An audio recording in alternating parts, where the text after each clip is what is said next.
What I want to talk about in this video are experts, and I love experts. I mean, we see experts all the time on TV, and I used to always revere experts and think, wow, maybe someday I'll be an expert.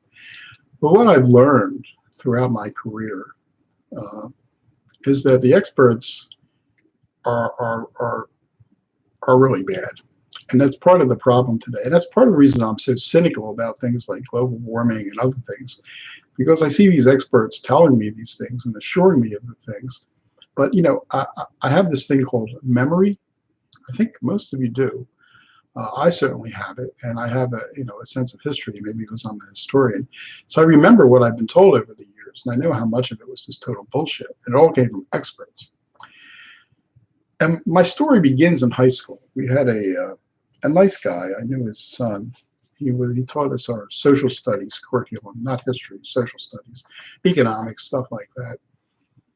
And I didn't know what it was he was influenced by at the time, but he was kind of pessimistic about the future. I mean, he told us that the cats are such a pain. Uh, we were going to run out of space. There'd be no food after like 1980. We'd be starving, and um, oil. We were going to run out of oil by 1980. I'm in high school. This is like 1967. And I'm like, oh my God, 13 years. Yeah, I'm going to be in my late 20s, and we're going to run out of oil, and we're going to be starving to death. And the guy was making all sides. Like his other thing he was always on. He wanted to break up GM because it was too big. Of course, this was right before the Japanese and Germans started invading us with GM almost went out of business. So in retrospect, he was pretty bad. But I didn't know it at the time. It wasn't until I got to college. I was taking an English class, English 2 it was, whatever. And I had to read a book called The Population Bomb by Paul Ehrlich. Now, this had nothing to do with English. This was all propaganda, left-wing propaganda. But I read that book. This was probably about 1970. And I realized, oh shit, this is where he was getting his stuff from. Because Ehrlich said we were going to run out of food in North America. North America couldn't supply more than 200 million people without mass starvation. Well, I mean, do you know what the population of the United States is today? It's like 320, 325, 315, something like that. Who knows? You don't know really how many people are here illegally. But, and plus we're feeding the large parts of the rest of the world. So the idea that we were all going to be starving to death by 200 million with 200 million people was ridiculous. But that's what Ehrlich said back in the 60s. And my history guy must have read the book, and he was dumping all this shit on us, not telling us where it came from. But, that's where it was. I knew later what he had read from when I got there, and I read Ehrlich. I still have Ehrlich squirreled away somewhere. Ehrlich was predicting, the government would have to start putting birth control in the water supply to keep the population down in this country, which is like nonsense. We're not having enough people to replace ourselves at this point.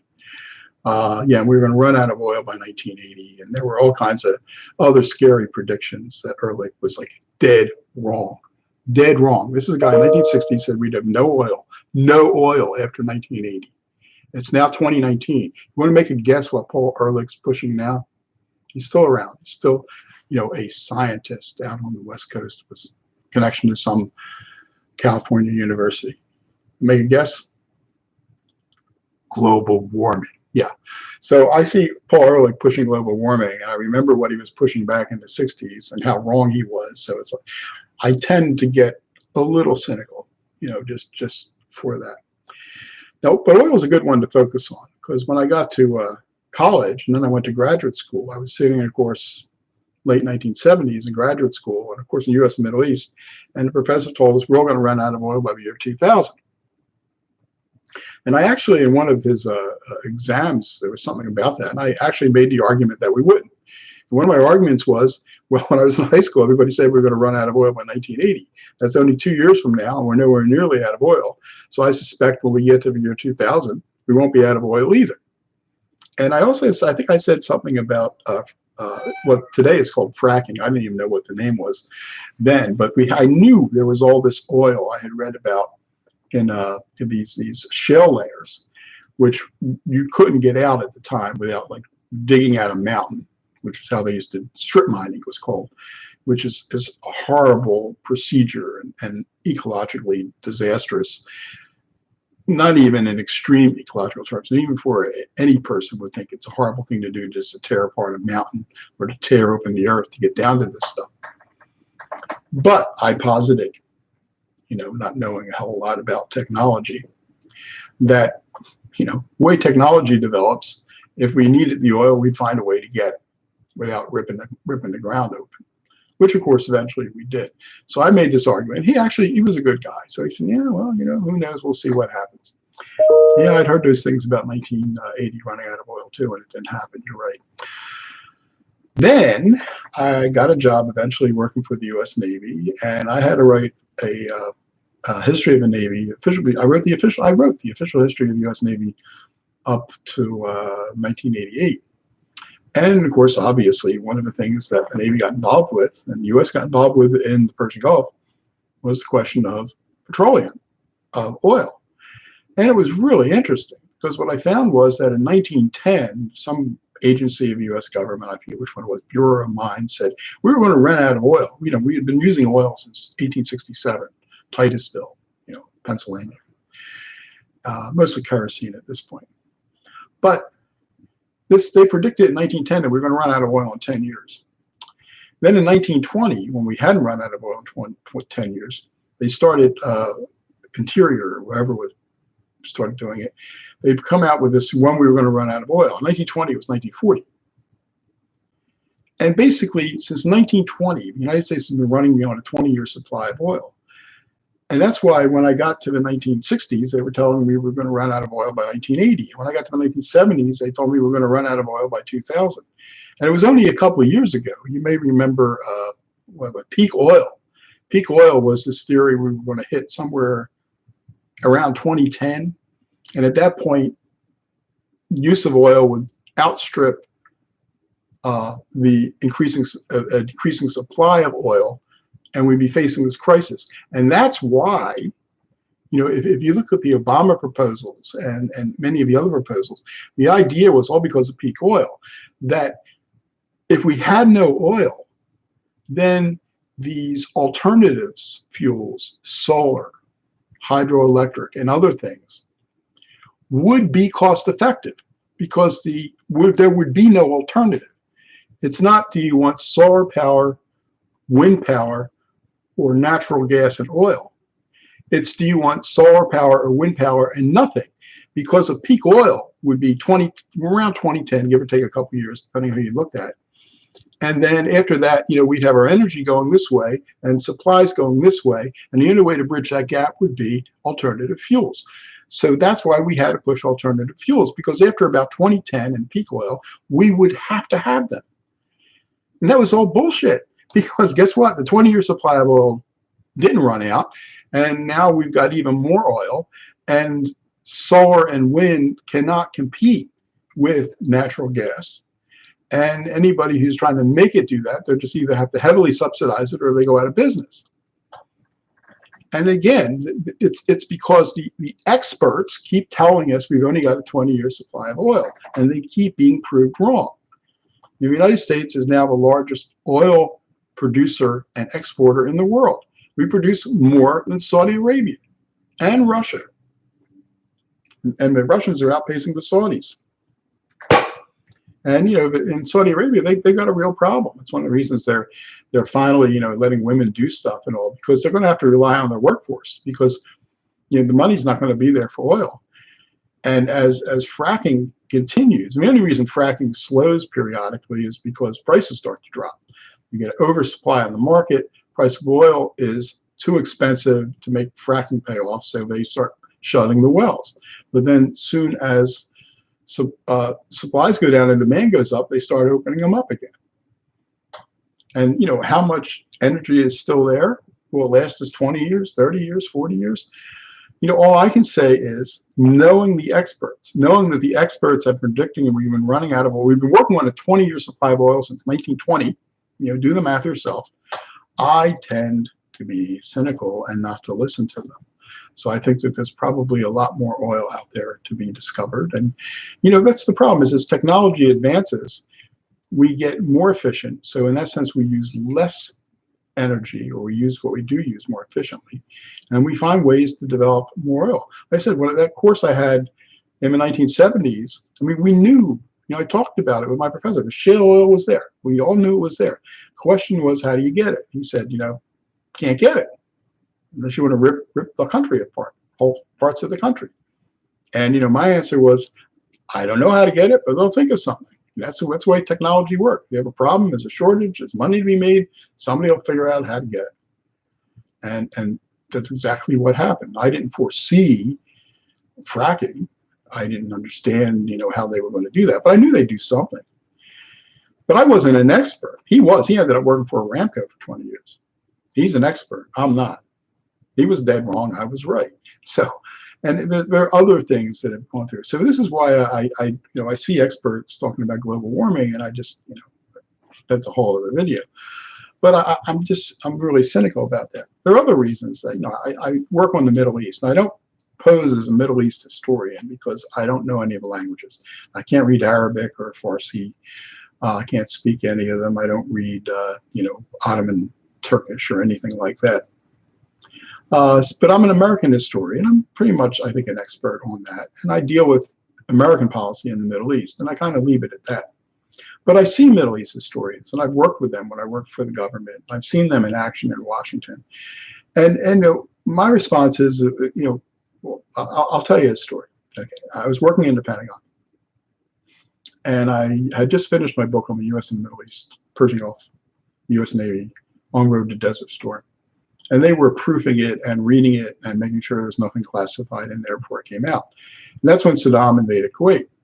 So they said, oh, damn, we should get this guy over here. He knows a lot about the Middle East, more than we do. So they called me over, and I was, I guess what you used to call seconded to the Pentagon. I was told, don't report to work at the Navy Yard, go over to the Pentagon, report to this office, blah, blah, blah. So I worked over there from the invasion until about the end of the year. When it was clear I was going to East Carolina, so there was no point in me staying over there. And so I came in not as a Mideast expert, but just somebody who was familiar with our policy, what we've been doing for decades, what we did 20 years before, because nobody knew anything. And I was over there to comment on stuff. Now, at the same time, everybody was excited because it just so happened that the foremost expert on Iraq and Saddam Hussein in the United States. It's a woman whose name escapes me. I think she was from the University of Tennessee, but I could be wrong. Phoebe Moore, that was her name, Phoebe Moore. So Phoebe Moore had just taken an appointment, visiting appointment at the War College in Washington, whichever one that is, National Military Academy or something it's called. I forget what it was. It'll come to me. And I said, they were all happy. Like, we've got this problem with Saddam in Iraq, and we've got the world's, the US's at least, best person on Saddam and Iraq right here in Washington. So everybody was anxious, and they had all these questions for her, and she was pumping out all these answers, these little white papers on Iraq, white papers on Saddam. What's Saddam going to do next? So this stuff would come over to the office I was in, which was Op 603, which was plans, policy, and operations. So that was the branch that did U.S. maritime strategy. So we were supposed to be the strategic thinkers of the Navy. Basically, about mid-level officers who flew P-3 Orions were in there, but some of them were really pretty smart guys. So they were all happy. Not that so much I was there, but that was great. I knew a lot about the Navy, but Phoebe Moore I knew about Iraq and Saddam Hussein. So something would come up, and they said, well, what do you think, Hogan, we're going to do this. What do you think Saddam's reaction will be? And Phoebe Moore would write this white paper. Boom. And they'd ask me, what do you think? I said, well, I'm not an Iraq expert, but I don't think he's going to do that. I think he's going to do this. And sure enough, the next day, Saddam would do what I said he'd probably do and not what Phoebe Moore said. But this went on for quite a while. And what would happen was our one lieutenant would go to the intel briefing in the morning for like all the different branches. Everybody would send one guy to the intel briefing, and our guy would go and he would pick up whatever intelligence there was they wanted us to read, and he would pick up the other stuff and make notes, and he would pick up copies of something like if Phoebe Marr turned in a white paper, and he'd come back, and then we'd all talk about it and think about it. What's our cut? What do we have to say about this? Anything? Nothing? Something? And it could be any number of things that it could be. But it got to the point where her stuff would come in, and the guy would hold it up and say, well, here's the latest Phoebe Marr piece of white paper, and he'd throw it in a trash can. I mean, she was never right. I mean, she was an expert on Saddam. She was an expert on Iraq, but she never got things right. So they kept asking me what I thought about things. So what I would do, I didn't know all this stuff. And a lot of it was like I was in way over my head for some things, not for others. But they'd ask me, like, what do you think Saddam's going to do? And I would have my copy of Marr's paper, and she would say X. So I'd say, I think he's going to do Y. Whatever she said, I'd just change it 180 and write a little memo on that and put that out. And I was almost always right. Because, I mean, she was so wrong, she was so consistently wrong that just by doing a 180 in whatever position she took, made my position turn out to be right. So after a while, people wanted to know what I thought. They didn't really care. And here's this woman who spent her whole life studying Iraq. I mean, I spent maybe a couple of weeks studying Iraq. And, nobody cares what she's saying. And she's the expert. Now, there's another example. I'll give you another example of why I don't trust experts. It was after Saddam invaded Kuwait. And one night on PBS, it's an excellent show, it was Jimmy Carter got to put it together, ex-President Jimmy Carter. And he had, I think there were 12 people. I forget who they all were. But among the 12 was Zbigniew Brzezinski, former Secretary of State, Carter's Secretary of State, National Security Advisor, Prince Bandar of Saudi Arabia, who was at that point the ambassador to the United States, and 10 other experts on the region. These were, I mean, I knew the names at the time. I just don't remember anymore. But they were people whose stuff I read their books, I read their articles. These were all the biggest experts on, especially Saudi Arabia. And at the end of it all, it was like a 2-hour show. Carter says to those assembled, now, at this point, I'm in the Pentagon. I have a top secret clearance. I'm actually effectively working with stuff above top secret, which I shouldn't have been, but the stuff's floating around out there, and you're wandering around, and you can't help but not overhear stuff or see stuff. So I had a good idea what was going on. But here were all these experts. The only guy who wasn't an expert was Prince Bandar, who's just, the ambassador. And Carter asked them, again, this is August 1990. A year from now, August 1991, will the American forces sitting out there in the desert today still be there? Or something like that. I don't remember exactly what the phrasing was. And he went around, and every expert, including Brzezinski, 11 of the 12 all said yes, that we're still going to be sitting out there watching Iraq up in Kuwait, watching Saddam, unsure of what to do. This was just going to go on. It was a morass. It was going to be another Vietnam. All that bullshit. The other guy who said different answer was Prince Bandar. And Prince Bandar said, no, they'll be gone. And Carter was like, but all the experts said, no, they'll be gone. They'll be gone. That's all he said.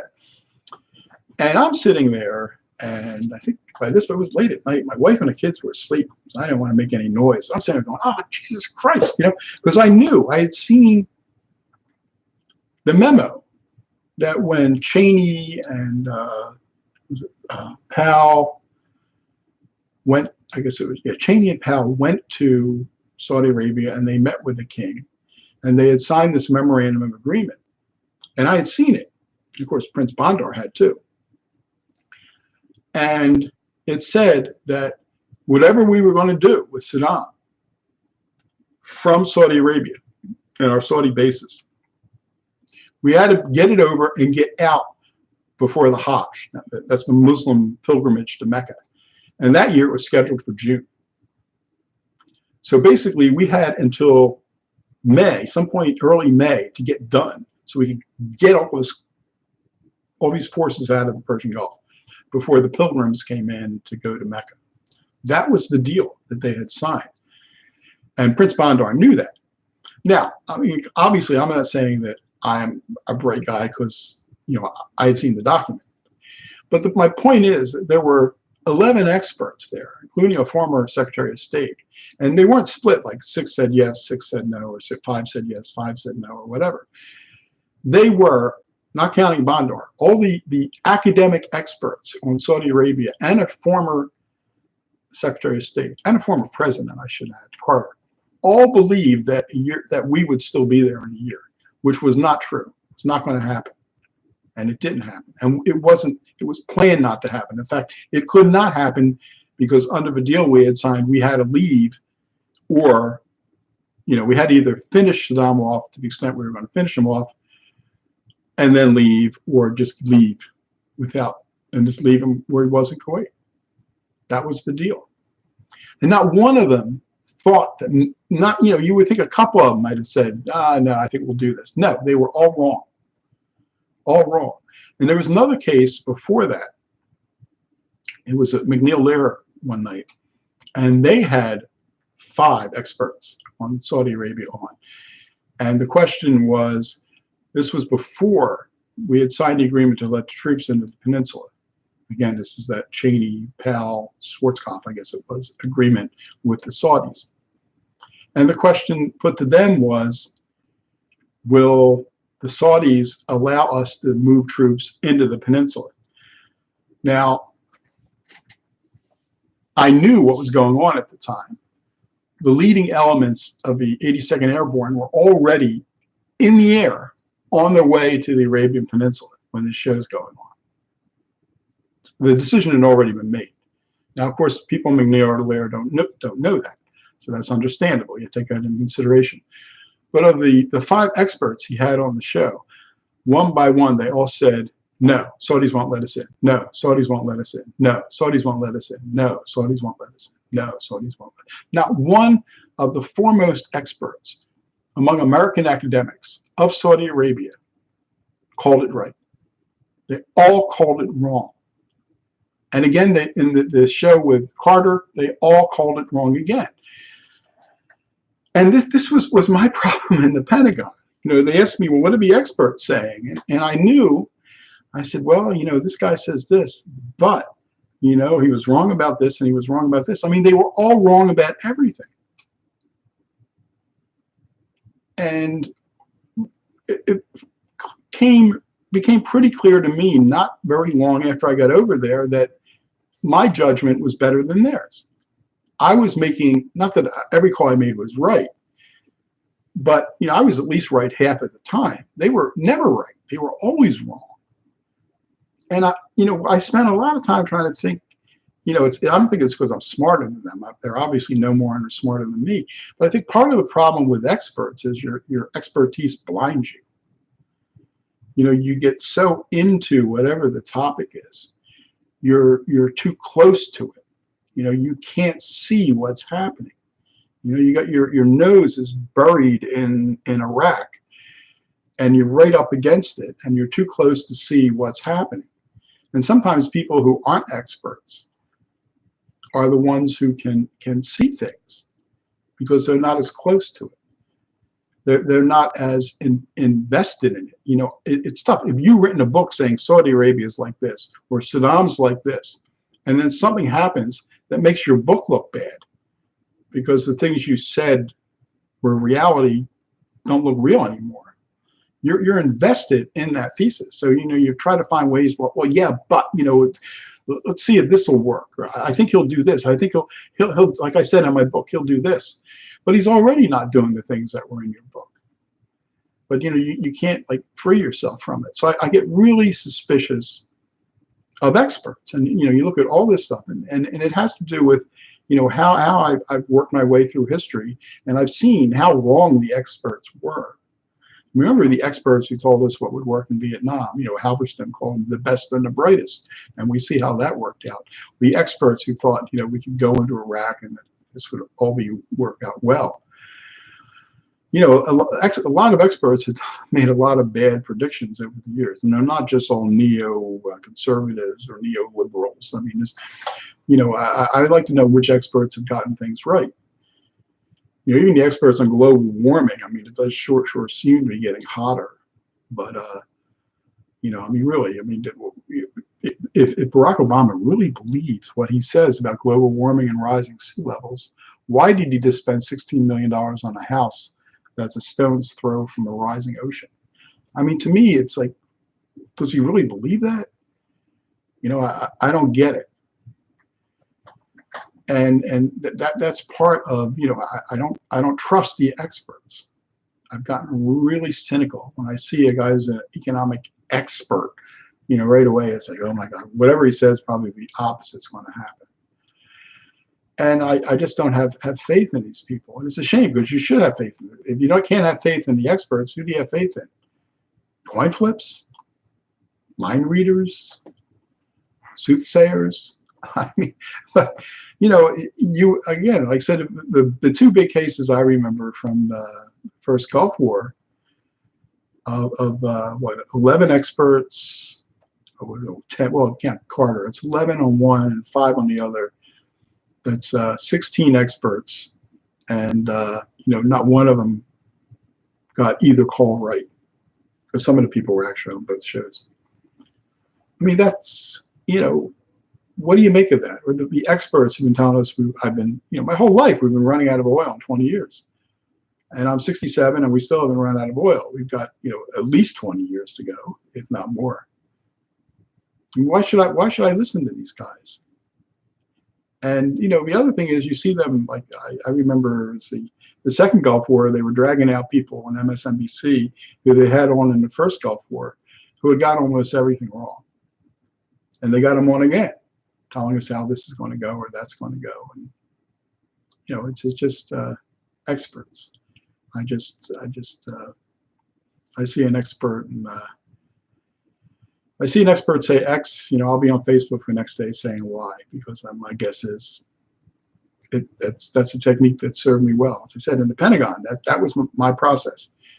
If the experts were saying that Saddam would do X, I would predict that he'd do Y. And almost always Saddam would prove me right. And they thought, wow, Palmer's like really knows his stuff. He knows more than them. But I didn't know more than them. I just knew that they couldn't be trusted. So I knew that anything they thought would happen was probably wrong. And I mean, there were people who at one point in the first Gulf War, one guy had a plan. He wrote in, he was some expert. He wanted to arm the Iranians. That this would take the pressure off us in Kuwait, because Saddam would have to, worry about the Iranians. And I thought, what's this guy, moron? We can arm the Iranians. Then we get done with Saddam, and we're worrying about them. They'll be coming in. Experts, yeah. So as soon as I see, expert on, Gordon Chang, I see all the time on Fox News. He wrote a book on the coming collapse of China. He wrote the book, I don't know how many years ago. China should have collapsed like a decade ago, according to Gordon Chang. But, Fox drags him out all the time. He's an expert on China. If he'd been right the first time, China would be gone by now. So, I like Gordon Chang, and, I'll listen to him, but, when he says stuff, it's like, I'll think about it. I'll consider it. But, I don't assume that he's really going to get anything right. Like I said, if he had been right with his big book, which they cite, author of Coming Collapse of China, which was supposed to be 10 years ago. So I'm sorry, I just can't. I'm just not wowed, I guess, by experts. But maybe you are. But if so, God bless.